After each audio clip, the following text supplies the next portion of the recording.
Assalamualaikum warahmatullahi wabarakatuh. I hope you people would be good and welcome to my another vlog. After a long time I'm posting a video because I was very disheartened because I was not getting views, likes and all. But then मैंने कहीं लिखा हुआ पढ़ा था that if you have never failed it means that you have never tried. मैंने सोचा I'll be trying and hoping that one day inshallah I'll get what I want because I trust on Allah and I trust myself. Well, I was cleaning my house today, so I thought that I should share it with all of you. So please keep watching and please keep supporting. So I washed these clothes yesterday, so today I'm gonna set my all the cupboards and all the clothes. आय हाय पता नहीं लोग कैसे मुंह टेढ़ा कर करके English बोल लेते हैं, मुझसे तो नहीं बोला गया भाई, मेरा मुंह टेढ़ा हो रहा है. So let's talk in Urdu. मैंने सारे कपड़े पहले तय किए और सबसे पहले मैंने अपने हस्बैंड जी का कबर्ड सेट करना था. सो मैंने उनके कपड़े साइड पे किया, फिर उनका कबर्ड पूरा खाली किया, सारे कपड़े नीचे रखे और फिर जो है उनका कबर्ड साफ किया. वैसे मैं रोज इतनी सफाइयाँ नहीं करती बट कभी कभी मुझे जोश चढ़ जाता है कि मैं पूरा घर अच्छे से साफ करूँ. तो आज वही दिन था मेरे जोश वाला. तो आई थॉट कि मैं पूरा घर साफ कर लेती हूँ. तो just keep watching and stay tuned with me. And finally मैंने अपने एजी का कबर्ड सेट कर लिया है. होता यह है कि अगर कभी मैं सुबह में इनका ब्रेकफास्ट रेडी करके जाके लेट जाती हूँ, मेरी आंख लग जाती है, तो आके मुझे उठाते मेरी फलां शर्ट कहाँ रखी, मेरी फलां पैंट कहाँ रखी है. तो मैंने सोचा कि मैं सब इतने अच्छे से ऑर्गेनाइज करूँ कि उनको मुझे उठाने की ज़रूरत ही ना पड़े, वो अपनी चीज़ खुद उठा लें. सो मैंने उनके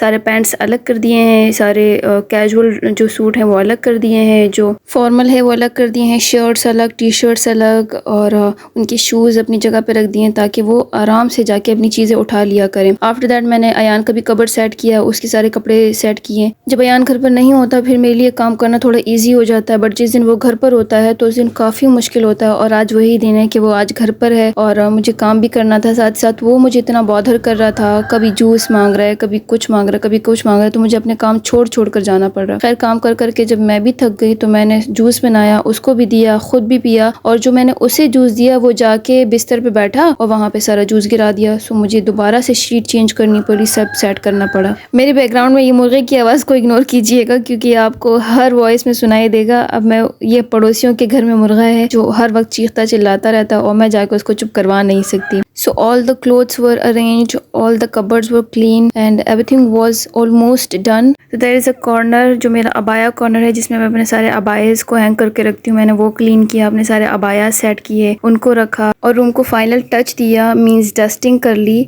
और मेरा room was just clean and ready and just take a look on it. It's just done. So my both rooms were just clean and it was turn off my hall or you can say a TV lounge. So I started cleaning it और मैं इतनी थक चुकी थी, मैंने सोचा बस मैं ये क्लीन करती हूँ, उसके बाद मैं कोई काम नहीं करूँगी, अपना खा पी के सुकून से जाके सो जाऊँगी. बट मैंने सोचा अब काम शुरू किया ही है तो कल पे क्या छोड़ना, जो भी है वो सारा आज ही कर लेती हूँ. और वैसे भी इतना कोई काम बचा नहीं था, जस्ट शूज़ रैक था जो मुझे साफ़ करना था, तो मैंने सोचा कि उसको भी साफ़ करके जान छुड़ाऊँ ताकि कल मैं फिर सुकून से या तो कोई कपड़े धो लेती हूँ या कोई स्टिचिंग विचिंग कर लेती हूँ. तो मैंने जल्दी से अपना सारा शू रैक खाली किया, सारे जूते नीचे फेंके जैसे किसी लुंडे में फेंके जाते हैं, और फिर सारा शू रैक साफ़ किया, दोबारा सब शूज़ उसमें वापस रखे, उसको अरेंज किया, अयान के अलग किए, अपने अलग किए, नुमान के अलग किए, क्योंकि ये सारे मेरे आपस में ना मिले हुए थे, समझ नहीं आता था नुमान के शूज़ कहाँ रखे, मेरे कहाँ रखे, अयान के कहाँ रखे. सो मैंने सबको अच्छे से सेट किया. One thing I want to tell you कि हमारी जो अनमैरिड गर्ल्स हैं वो भी इस बात को अग्री करेंगी कि शादी से पहले के मज़े ही कुछ और होते हैं.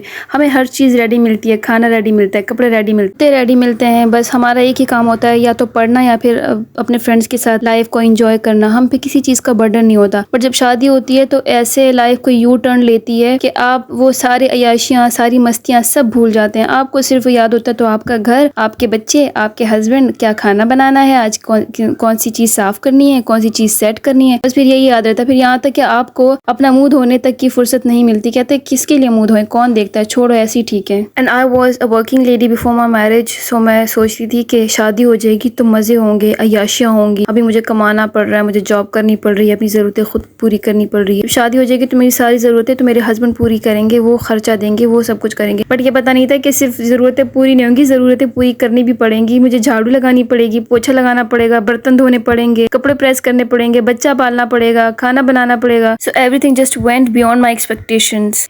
खैर finally I have done everything is just clean, my house is just clean. और ये अब घर लग रहा है क्योंकि इससे पहले ये एक अखाड़ा लग रहा था, एक कूड़ादान लग रहा था। After that I gave shower to my cutie pie my सन, और मैंने खुद भी शावर लिया, नमाज पढ़ी और थोड़ी देर सो गई। सोकर उठी तो मेरे hubby ji means my AGOG called me और उन्होंने कहा कि मेरे लिए चाय वाय रेडी करके रखो। सो मैंने उनके लिए चाय बनाई, साथ में नगेट्स बनाए। और पीछे बैकग्राउंड में आपको एक म्यूजिक मिल रहा होगा मेरे बेटे का, जो हर वक्त मम्मा मम्मा कर रहा होता है। और खाने पीने के मामले में तो ये बिल्कुल अपने अब्बा पे गए हैं। इन जनाब से बिल्कुल भी सब्र नहीं हुआ, तो मैंने इनके अब्बा के आने से पहले ही इनको खिलाया पिलाया। फिर वो आए तो उनको भी सर्व किया, उन्होंने भी खाया पिया।